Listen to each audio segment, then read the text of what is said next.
Hi friends, welcome back to my channel. ఈ స్టోరీకి writer SNMR Sridhar గారండి. శ్రీధర్ గారి అన్ని స్టోరీస్ కి కాపీరైట్స్ వర్తిస్తాయి. ఆయన పర్మిషన్ లేకుండా యూట్యూబ్ లోనే కాదు మరే ఇతర సోషల్ మీడియా నెట్వర్క్ లో కూడా ఆయన స్టోరీస్ ని అప్లోడ్ చేయడానికి వీల్లేదు. దయచేసి అలా చేయకండి ఫ్రెండ్స్. అలా చేస్తే లీగల్ గా చాలా ప్రాబ్లమ్స్ ఫేస్ చేయాల్సి వస్తుంది. అలానే ఈ స్టోరీస్ చదువుతున్న వాళ్ళైనా వింటున్న వాళ్ళైనా మీరు మరే ఛానల్లోనైనా శ్రీధర్ గారి స్టోరీస్ ని చూసినట్లయితే వెంటనే నాకు కామెంట్ బాక్స్ లో మెసేజ్ చేయండి. ఇది పూర్తిగా రైటర్ శ్రీధర్ గారి ఛానల్ అండి. కేవలం ఆయన స్టోరీస్ మాత్రమే ఇందులో ఉంటాయి. కానీ కొంతమంది పేర్లు మార్చి వేరే ఛానల్స్ లో ఆయన స్టోరీస్ ని అప్లోడ్ చేస్తున్నారు. మీరలా చూసినట్లయితే నాకు మెసేజ్ చేయండి. ఇక లేట్ చేయకుండా వీడియోలోకి వెళ్ళిపోదాం ఫ్రెండ్స్. ఎస్ఎన్ఎంఆర్ శ్రీధర్ గారు రాసినటువంటి మనోభిరాముడు 132వ భాగం. కోపంతో ఇంట్లో ఉన్న వస్తువులన్నీ పగలగొట్టేస్తున్నాడు రాజేంద్ర. నానా, ఎందుకింత ఆవేశపడుతున్నావు? గుడి చేసినంత మాత్రాన ఏమవుతుంది అని ధనుంజయ అంటే, ఏమవడమేంట్రా? ఆ గుడిని ఎందుకు మూయించానో తెలుసా? ఎందుకు నాన్నా? ఆ నిధి ఉన్న ప్రదేశం ఆ గుడికి అతి దగ్గరగా ఉంది. అది తెరిచే ఉంటే జనాల కోలాహలాల మధ్య దాన్ని తెరవడం అంత సులభం కాదు. అందుకే ఊరికి అరిష్టం పట్టిందని అందర్నీ నమ్మించి ఆ గుడిని మూయించాను. ఇప్పుడు మళ్లీ అది తెరుచుకుందంటే ఆ నిధిని తవ్వడం అంత తేలిక కాదు. అది నిజమే, కానీ మరేం పర్వాలేదు నాన్నా. వాడా గుడిని తెరిచేలోపు ఏదో ఒకటి చేసి ఆ గుడిని మళ్లీ తెరవకుండా చూద్దాం అన్నాడు ధనుంజయ. రాఘవ గదిలోకి వచ్చిన దమయంతి ఎదురుగా వేలాడుతున్న రాఘవ మీనాక్షిల ఫోటోని చూసి ఓ క్షణం అలానే ఉండిపోయింది. ఒక్కో అడుగు ఆ ఫోటోకి దగ్గరగా వేసి చేత్తో నెమ్మదిగా ఆ ఫోటోని తాకబోయింది. అంతే, కరెంటు షాక్ కొట్టినట్టుగా ఫీల్ అయి వెంటనే చేతిని వెనక్కి తీసుకుంది దమయంతి. తన చేతి వైపు ఆ ఫోటో వైపు చూసుకుంటూ ఏంటిది అనుకుంటూ మళ్లీ ఆ ఫోటోని తాకబోయింది. కాస్త మళ్లీ అలానే అనిపించడంతో కొంపతీసి ఆ రాఘవ ఆత్మ ఈ ఫోటోలోగాని ఉందా అనుకుంటూ ఆ ఫోటో తీక్షణంగా చూసి, అవును, కొంపతీసి ఆ రాఘవ ఆత్మ ఈ ఫోటోలో కానీ ఉందా అనుకుంటూ ఆ ఫోటోని తీక్షణంగా చూసి, అవును, అదే అయ్యుంటుంది. కానీ ఈ రక్ష ఉన్నంత వరకు ఏమీ చేయదులే అనుకుని ఆ రూమ్ అంతా వెతకడంలో బిజీ అయింది దమయంతి. ఏంటిది? జాతకాలు ఎక్కడ పెట్టాడు? లేదంటే అవి బంగ్లాలో అవి ఉన్నాయా లేవా అని అనుకుంది దమయంతి అవెక్కడా కనపడకపోవడంతో. అరే కృష్ణ, ఎక్కడికెళ్తున్నావు అంటూ ఎదురొచ్చింది రాధ. అర్జెంట్ పని మీద బెంగళూరు వెళ్తున్నాను రాధా. ఉన్నట్టుండి బెంగళూరేంటి? చెప్పానుగా అర్జెంట్ పనని, వెళ్ళొస్తాను. పైన బాల్కనీలో నుండి మను వీళ్లనే గమనిస్తుండడం గమనించిన రాధ అభి దగ్గరికి వస్తూ, ఏంటి కృష్ణ ఇది? ఏమైంది? ఎందుకంత టెన్షన్ పడుతున్నావు అంటే, కావాలని కాలు స్లిప్ అయినట్టు యాక్ట్ చేస్తూ పడబోయింది. జాగ్రత్త అంటూ అభి పట్టుకోవడంతో అతన్ని గట్టిగా హత్తుకుపోయింది. వీళ్లనిలా చూస్తున్న మను కనుబొమ్మలు ముడిపడితే రాధ మాత్రం, సారీ కృష్ణ, కాలు తట్టుకుంది, పర్వాలేదులే అంటూ నెమ్మదిగా తనని దూరం జరపబోతుంటే చొరవగా తన ఓనీతో అభి నుదుటి మీద తుడుస్తూ, నువ్వెళ్తున్న పని సక్రమంగా నెరవేరుతుంది అంది. సున్నితంగా తనని దూరం జరిపి థ్యాంక్స్ అని చెప్పి అక్కడి నుండి వెళ్ళిపోయాడు Abhiram.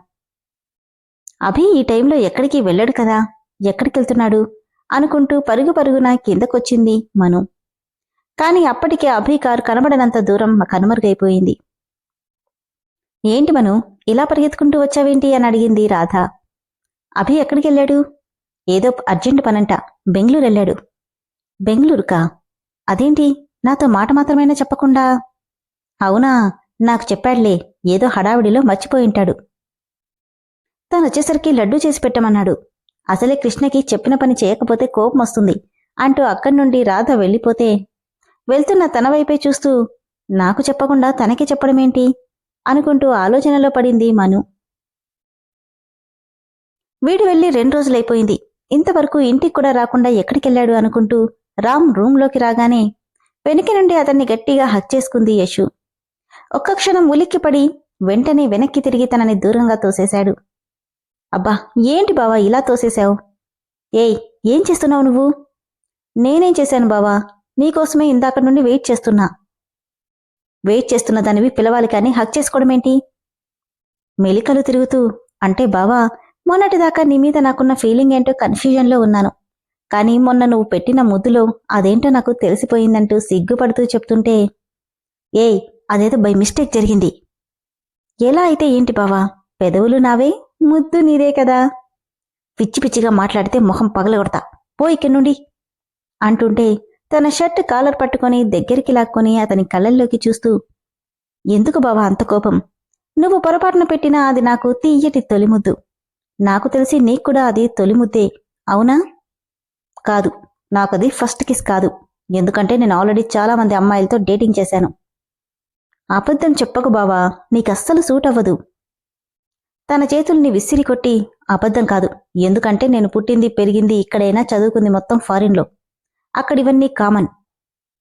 Just by mistake kiss చేసినందుకే ఇలా రియాక్ట్ అవుతున్నావు. అక్కడ రోడ్ల మీద మూతులు నాక్కుంటారు. అక్కడ దాన్ని ఎవ్వడూ పట్టించుకోడు. సో నా గర్ల్ ఫ్రెండ్స్ అందరితోనూ నాకు ఎక్స్పీరియన్స్ ఉంది. కాబట్టి దానికి ఎక్కువ రియాక్ట్ అయ్యకుండా బుద్ధిగా చదువు మీద కాన్సన్ట్రేట్ చేయి. నువ్వు చెప్పింది నిజమా అబద్ధమా అని నీ కళ్ళల్లోకి చూస్తే తెలిసిపోతుంది బావా. కావాలని అబద్ధం చెప్పి నా నుండి తప్పించుకోవాలని చూస్తున్నావు. అందమైన అమ్మాయి ఇలా మీద పడుతుంటే ఎవ్వడూ మడికట్టుకుని కూర్చోడు తెలుసా? నీ నోరు అబద్ధం చెప్తుంటే నీ కళ్ళు నిజం చెప్తున్నాయి. ఇంతవరకు ఆడపిల్ల స్పర్శ కూడా తెలియని వాడివని, నీ మొట్టమొదటి ముద్దు కూడా నాతోనే జరిగిందని నాకు బాగా తెలుసు అని యశు అంటుంటే, ఒకసారి చెప్తే అర్థం కాదా నీకు? అలాంటిదేం లేదు. నోరు మూసుకుని అవతలికి పో. ప్లీజ్ బావా, నా మీద కోపంతో కాకుండా ఒక్కసారి నన్ను ఇంకో రకంగా ఆలోచించు. అప్పుడు ఈ యశు నీకు ఇంకోలా కనిపిస్తుంది.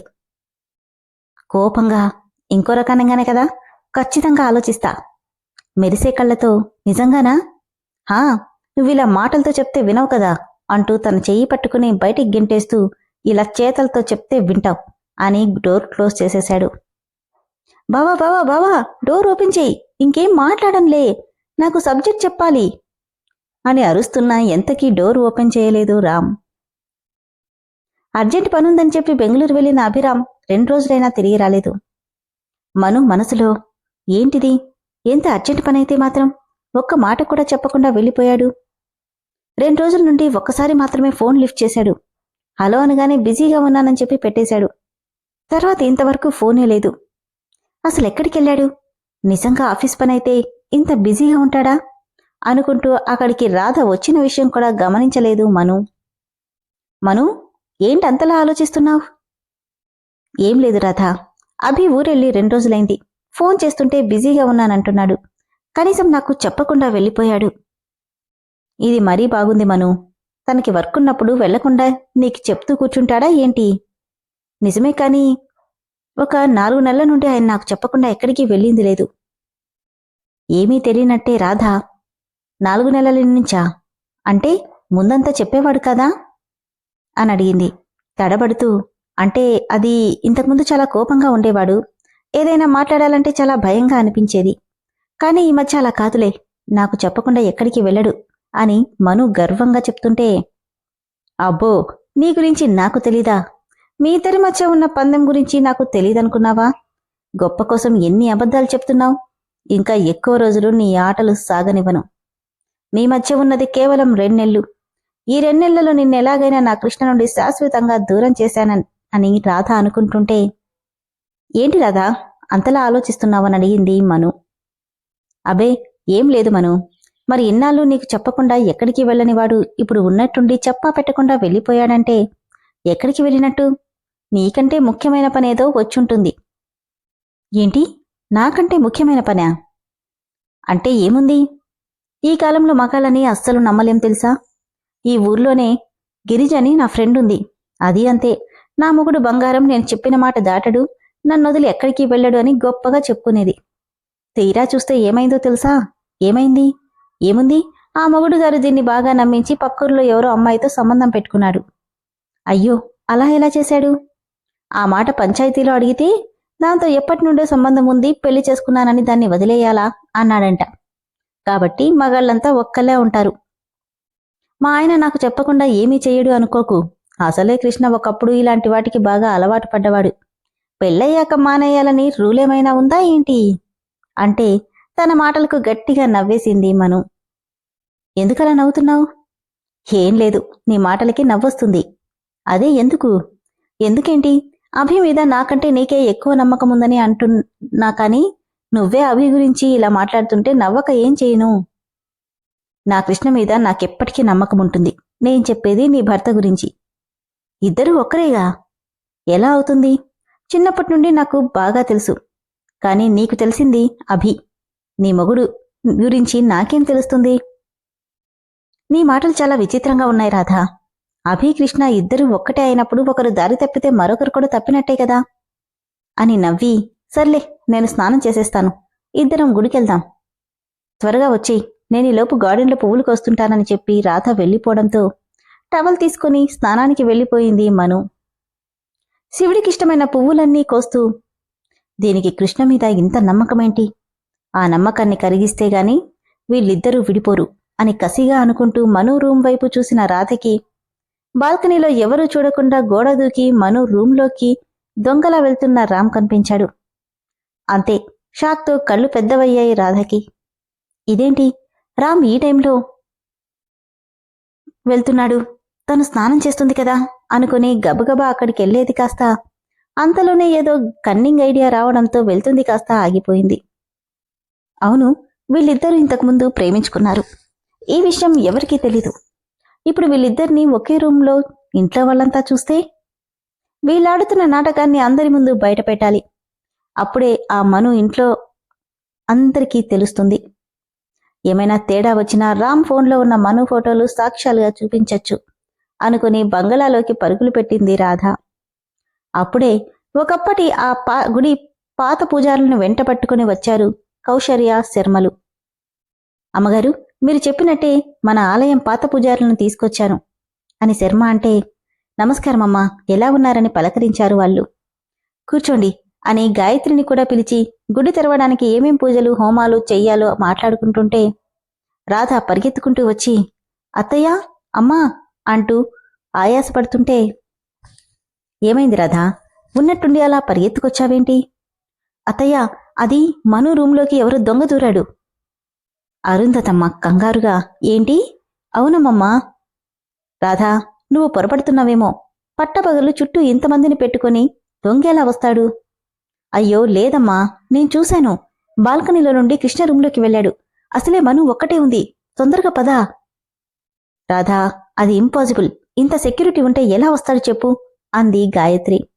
అయ్యో అత్తయ్య, రాకపోతే మంచిదేగా, ఒకవేళ దొంగే అయితే ముందు చూద్దాం పదండి అని రాధ కంగారు పెట్టడంతో, గాయత్రి, అది నిజమే, ముందు చూద్దాం పదండి అని అరుంధతమ్మ కూడా అనడంతో పనివాళ్లతో సహా అందరూ అభి రూమ్ దగ్గరికి వెళ్లారు. విన్నారు కదా ఫ్రెండ్స్, మొత్తానికైతే రాధ మరో పథకం వేసింది. మరి ఈ పథకంలో ఓడిపోయేదెవరు? పోయినసారైతే అట్టట్లా పడి యశు రామ్లని కాస్త దగ్గర చేసింది. మరి ఇప్పుడు ఏం జరుగుతుందో తదుపరి ఎపిసోడ్లో తెలుసుకుందాం. అలానే ఫ్రెండ్స్, స్టోరీ అయితే చాలా చాలా బాగుంది.